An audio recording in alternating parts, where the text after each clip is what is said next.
Olá, bem-vindos a mais uma conversa aprofundada. Hoje a gente mergulha num texto que, sinceramente, moldou o mundo ocidental, o livro do Êxodo. A nossa base para essa exploração é um trabalho acadêmico bem denso de T. Desmond Alexander, da série Apollo's Old Testament Commentary. E a nossa missão aqui é fugir um pouco do óbvio, né? Todo mundo conhece a história da fuga do Egito, as pragas, Moisés abrindo o mar, mas o que está por trás disso? O que a gente não percebe na primeira ou mesmo na 10ª leitura? Vamos tentar desvendar a arquitetura do livro, os debates históricos que ele provoca e algumas leituras que podem virar de cabeça para baixo o que a gente achava que sabia. Exatamente. É fácil pensar no Êxodo como uma grande aventura linear. Mas o comentário de Alexander nos convida a vê-lo de outra forma, como uma colagem literária incrivelmente sofisticada. Tem narrativa de tirar o fôlego, sim, mas também tem poesia, códigos de lei detalhadíssimos e, acredite, longos capítulos com instruções de arquitetura. É uma obra muito mais complexa do que parece. E essa obra não começa do nada, né? A primeira frase já joga a gente no meio de uma história que já estava acontecendo. Precisamente. O livro começa com: estes são os nomes dos filhos de Israel. Ele assume que você leu Gênesis. É como começar a assistir ao segundo filme de uma trilogia, sabe? As promessas feitas a Abraão, a história de José, tudo isso é o pano de fundo essencial. O Êxodo é o ato 2, onde a promessa de transformar uma família num povo começa a se tornar realidade, mas de uma forma explosiva e inesperada. E essa realidade não se limita à fuga do Egito, o que já é uma primeira surpresa. Quando a gente pensa em Êxodo, pensa em pirâmides e no Nilo. Mas o comentário destaca que isso é só metade da história, literalmente. Exato. Quase metade do livro, do capítulo 19 em diante, se passa num único lugar, o Monte Sinai. A jornada não é só para fora do Egito, é para a montanha de Deus. É uma peregrinação geográfica, mas acima de tudo, espiritual. E o tema que amarra tudo isso, do Palácio do Faraó ao Pico do Sinai, é uma única ideia: conhecer a Deus. E não é um conhecimento abstrato de livro, é algo visceral, quase um confronto. Totalmente. O gatilho de toda a narrativa é a resposta arrogante do Faraó a Moisés: quem é YHW para que eu ouça sua voz? E ele completa: eu não conheço YHW. O livro inteiro, com todos os sinais, maravilhas e dramas, é a resposta a essa pergunta.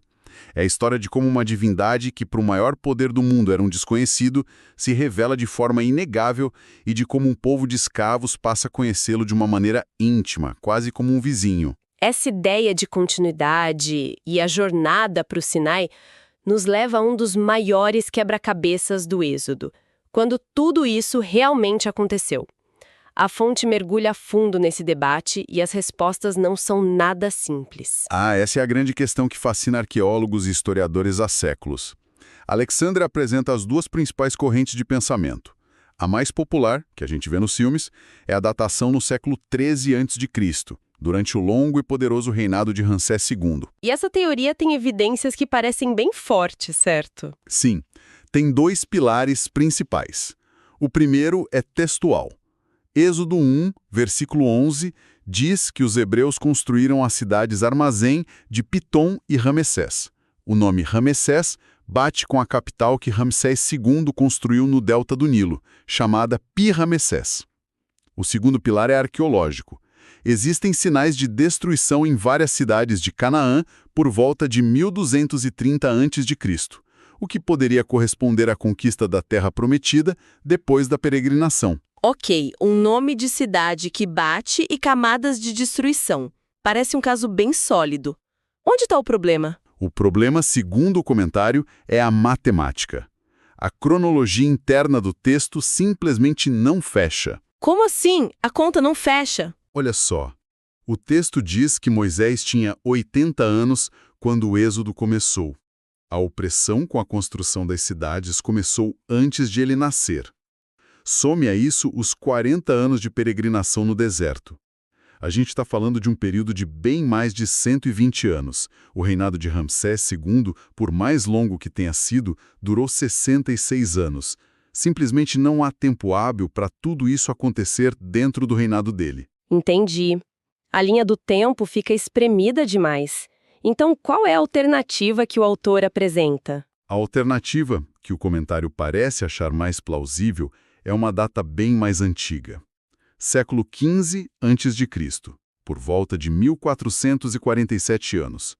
Isso colocaria o Êxodo durante o reinado de Faraós como Tutmés III, uma época em que o Egito também era uma superpotência. E essa datação se alinha muito melhor com outras cronologias bíblicas, como a que se encontra em 1 Reis, capítulo 6. Mas e a evidência da cidade de Ramesses? Esse nome é um argumento muito forte para a data do século XIII. Como essa teoria mais antiga lida com isso? É uma ótima pergunta, e é o ponto fraco que os defensores da data mais recente sempre atacam. Alexandre oferece algumas explicações. Uma possibilidade é que o local já tivesse uma importância estratégica antes. Registros da época de Tutmés III mencionam a construção de uma fortaleza militar exatamente no mesmo local que depois se tornaria Pi-Ramesses. Outra possibilidade é que o nome Ramesses seja o que a gente chama de anacronismo, uma atualização. Um escriba posterior usou o nome conhecido em sua época para que os leitores soubessem a que lugar o texto se referia, entende? É como um texto antigo falar de Nova York, em vez de Nova Amsterdã. Faz sentido. E essa data mais antiga muda também a nossa imagem da conquista de Canaã, certo? O comentário diz que a ideia de uma invasão relâmpago, com tudo sendo destruído, talvez não seja mais precisa. Exato. O autor argumenta que uma leitura cuidadosa dos livros de Josué e Juízes não descreve uma campanha militar unificada que varreu a terra. Na verdade, apenas 3 cidades são mencionadas como tendo sido completamente queimadas: Jericó, Ai e Hazor. A ocupação parece ter sido um processo muito mais lento, gradual e parcial, concentrado inicialmente nas regiões montanhosas centrais que eram menos povoadas. É bem diferente da imagem popular de uma guerra total. É incrível pensar que um texto tão antigo ainda gera debates tão acalorados. Mas além de quando aconteceu, o comentário também reinterpreta como algumas das histórias mais famosas aconteceram. Ou melhor, o que elas significavam. Vamos começar pelo início, com a explosão populacional dos israelitas. Sim, esse é um detalhe que muitas vezes passa batido. Êxodo 1, versículo 7, usa 5 verbos diferentes para descrever o crescimento do povo. Foram fecundos e aumentaram muito, e multiplicaram-se, e foram fortalecidos grandemente. Alexander aponta que essa linguagem não é acidental, ela ecoa quase palavra por palavra o mandato que Deus deu à humanidade na criação, em Gênesis. Nossa! Frutificai, multiplicai-vos e enchei a terra. Exatamente essa. A tese do autor é que a narrativa está posicionando a comunidade de Israel como a realização da bênção original da criação. Então Israel está sendo retratado como uma espécie de nova humanidade. Precisamente. E isso lança a opressão do faraó sobre uma nova luz. Ele não é apenas um tirano político preocupado com segurança nacional. Ao tentar conter e destruir esse povo, ele está, na verdade, atacando diretamente o plano criacional de Deus. É uma batalha de proporções cósmicas desde o primeiro capítulo. E essa batalha cósmica nos leva, claro, às famosas 10 pragas. Mas o comentário parece ter um problema com a própria palavra praga, não é? A palavra praga foca apenas no aspecto punitivo, na destruição. O comentário prefere usar os termos que o próprio texto usa com mais frequência: sinais e portentos ou maravilhas. A ideia é que esses eventos não são só castigos aleatórios. Cada um deles é um sinal que aponta para uma verdade maior, uma demonstração de poder que visa responder àquela pergunta do faraó: quem é YHWH? É uma revelação progressiva. E quanto às tentativas de explicar esses eventos de forma puramente natural, tipo uma alga vermelha que tornou o Nilo sangrento e causou uma reação em cadeia? O autor aborda isso e diz que, embora possa haver fenômenos naturais na base de alguns eventos, essas explicações sozinhas são insuficientes. Elas não explicam, por exemplo, por que a água se tornou sangue em todos os reservatórios, vasos e recipientes do Egito e não apenas no rio. E mais importante, não explicam Como os magos egípcios conseguiram replicar os primeiros sinais? Se fosse um evento puramente natural, eles não teriam controle sobre ele. Certo. O texto os retrata como uma batalha de poderes sobrenaturais. Exatamente. Falando em batalhas, depois de todo o drama da libertação e da aliança no Sinai, vem um dos episódios mais controversos: o bezerro de ouro. A imagem clássica é de pura idolatria pagã. Mas o comentário sugere que é um pouco mais complicado que isso. É bem mais complicado. Alexander nos lembra que, no contexto da arte e religião do Antigo Oriente Próximo, um touro ou bezerro jovem era um símbolo comum de força e fertilidade, frequentemente associado a divindades. Mas isso é crucial. Ele era muitas vezes visto como o pedestal sobre o qual uma divindade invisível se assentava, não como a própria divindade. Ah, entendi. Pensei aqui numa analogia. Seria como o trono de um rei. Ninguém adora o trono, mas ele simboliza a presença e o poder do rei que se senta nele. É algo assim? Essa é a analogia perfeita. O problema não era necessariamente que eles achavam que aquele objeto de metal era Deus. O texto diz que Arão proclamou uma festa ao Senhor, a YHW, para o dia seguinte. Eles provavelmente viam o bezerro como um trono visível para o Deus invisível que os tirou do Egito. O pecado gravíssimo, segundo a fonte, foi a tentativa de controlar, de visualizar e representar o divino. De trazê-lo para uma forma que eles pudessem manipular. Isso violava diretamente o mandamento de não fazer imagem alguma. E voltava ao cerne da questão: conhecer a Deus como ele se revela e não como nós queremos imaginá-lo. Uau! Essa nuance muda bastante a leitura do episódio.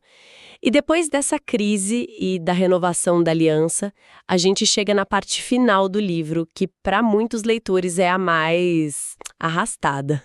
Capítulos e mais capítulos de instruções para construir o tabernáculo. Sim, é quase um manual de montagem.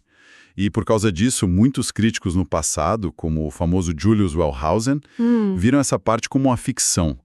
Para eles era claramente uma invenção de sacerdotes de uma época muito posterior, projetando o Templo de Jerusalém de volta para o Templo do Deserto. Mas a análise de Alexander vai na direção completamente oposta, certo? Ele argumenta que essa seção não é um apêndice chato, mas o clímax de todo o livro. A primeira é que o tabernáculo é, em essência, um Sinai portátil. Espere um pouco.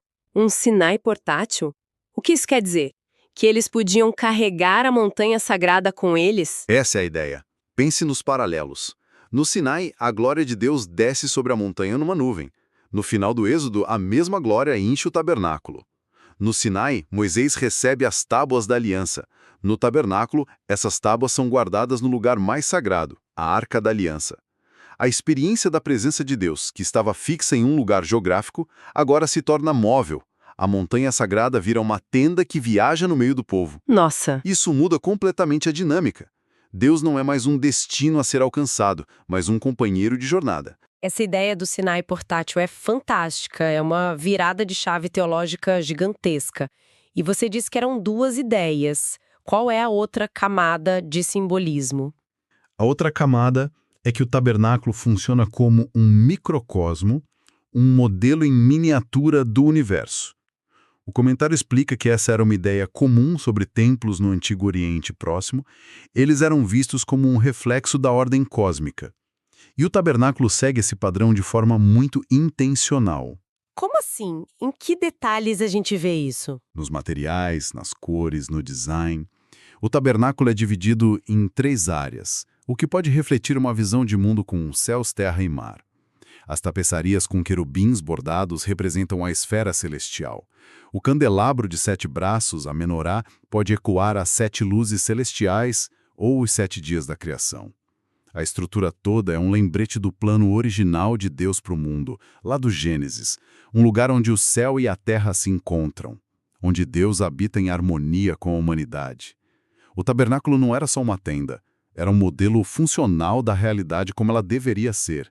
Era um Éden restaurado e portátil. Então, o que tudo isso significa no final? Juntando todas as peças, o êxodo que emerge dessa análise é muito mais do que a crônica de uma fuga. Sem dúvida. Ele se revela como uma obra teológica e literária de uma profundidade imensa, construída com um propósito claro. Cada parte, desde os debates sobre a data até a simbologia de cada cortina do tabernáculo, está lá para explorar quem é esse Deus, IHWH.